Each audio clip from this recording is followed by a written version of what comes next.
Information చేయండి ఒకటి ఇప్పుడు మనకి కాంగ్రెస్ గవర్నమెంట్ ఇప్పుడు మనకి 6 గ్యారెంటీ చేస్తుంది. మనం ఎవరు వెళ్ళి చూస్తాము దాచుతాము అనేది అనే కూర్చొని మాట్లాడతాం. ఎట్లా అంటే ఇప్పుడు ఏమన్నా మాట్లాడాలంటే మనం ఇప్పుడు మన తాలూకు మనకన్నా పెద్ద ఇల్లు ఊరు అవడం లేదు. జమంగా చెప్పచ్చు 133 ఏదబ్బా శ్రీరామనామం చేస్తా ఉండేదే 133 శ్రీరామనామం చేస్తా ఉన్నాం.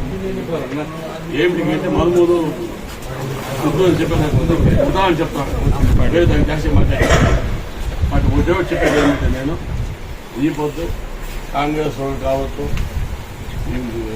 జేడీఎస్ వచ్చింది దానికి బీజేపీ కొంటా ఉన్నారు. దానికి ఒకటే చెప్పేది ఏంటంటే కాంగ్రెస్ గవర్నమెంట్ ఇచ్చేదే 5 గ్యారెంటీలో వాడు కూడా మనం చెప్తామండి మా చిన్నవాళ్ళు ఇస్తావా అన్నారు అట్లా ఇది ఇట్లా దానికి ఆస్వాదించబోయాము. ఇప్పుడు ఏమన్నా మన గవర్నమెంట్ కాంగ్రెస్ గవర్నమెంట్ 5 గ్యారెంటీ ఏమి ఇచ్చింది ఇప్పుడంటే మన ఆడబిడ్డలకి ఉచితంగా ఏమన్నా పోనీ తోట కర్ణాటక బంగాపేట బీద ఇంకా పోతే కూడా ₹1 ఖర్చు వచ్చే బదుల వాళ్ళు ఏమన్నా వస్తే అయిపోద్దో 150 ఇస్తా 500 పెట్టుకోండి 500 ఇస్తే 5 కితా బెంగళూరు వేస్తే వాళ్ళు అక్కుతాడు బుట్లో అదుట్లో వచ్చేసి 4 సంవత్సరాలు ఇంకా మనకి గ్యారెంటీలు ఉంటాయి. ఇప్పుడు కొంచెం ఏమన్నా ఎడివేమన్నా ఇస్తాకు చేసుకోవడమంటే ఇలాంటి ఇప్పుడు కొన్ని ఒక ఇది ఏం చేస్తారు గవర్నమెంట్ ఆటోమేటిక్గా వాళ్ళకి తెలుసు మనం ఇంతంతా ఇచ్చి మనం వాళ్ళ ఇంటికి మన అక్కతోబట్టి ఫ్రీగా అన్ని సౌలభ్యం ఇచ్చి గ్యాస్ పెట్రోల్ మట్టానికి పోయింది ఇబ్బంది. అది మాట్లాడుతూ ఉన్నాము అది ఇంట్లో మాట్లాడతాం వేరే సబ్జెక్ట్ అంతా మాట్లాడతా అంటే వీళ్ళు పక్కన వీళ్ళు పెట్టుకోండి వాళ్ళని వింటా ఉంటాం అంతా మాట్లాడి పని పెట్టాను ఇంట్లో మాట్లాడతాను నేను కావాలి దాన్ని అది ఆ సబ్జెక్ట్ అవసరం లేదు.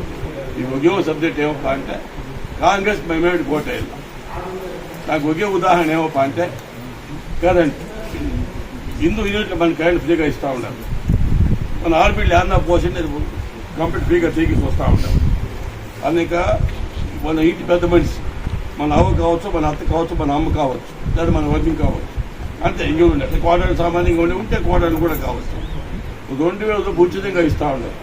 వాళ్ళు అప్పు ఇస్తా అయితే తెలియదు మనం ఇస్తాం కదా మన ఆడబిడ్డలకి మన అమ్మగారికి ప్రతి నెల వచ్చాక ₹200 మన అమ్మకి మన వదినకో మన అత్తకో వస్తాం. ఆ ఘనత కాంగ్రెస్ గవర్నమెంట్. ఇది ఆ మనిషి పేద గ్యారెంటీ పెట్టిండ్లా పేదవాళ్ళు నేనే గ్యారెంటీ కాబట్టి శివల్ని గ్యారెంటీ ఆలంగా ఉందా చేసేది కాదు. కానీ కాంగ్రెస్ గ్యారెంటీ చెప్పి చెప్తా ఉంటారు. దానికి అర్థం ఏమిటంటే కాంగ్రెస్ పార్టీ ఇచ్చిన గ్యారెంటీ ఆ వ్యక్తి ఇచ్చిన గ్యారెంటీ కాదు. దాన్ని ఇంకా ఈ కాంగ్రెస్ గ్యారెంటీ ఏముంది లేదా అని మనం కంపెనీ కొంచెం బూత్లో కూర్చొని మాట్లాడుకోవాలా. ఇదేమన్నా కొంచెం ఎడిగితే మనము ఏమవుతా ఉంది అంటే ఈ 5 గ్యారెంటీకి 30 వచ్చే ఛాన్స్ ఉంటుందేమో తెలియదు మనకి. ఎట్లా అంటే గవర్నమెంట్ ఏమైతుంది ఇంకా మన సెంట్రల్ గవర్నమెంట్ వచ్చి విశేష అవన్నీ మనం పక్కలో పెట్టండా. ఇవి ఉండేదే 26వ తారీఖు ఎలక్షన్.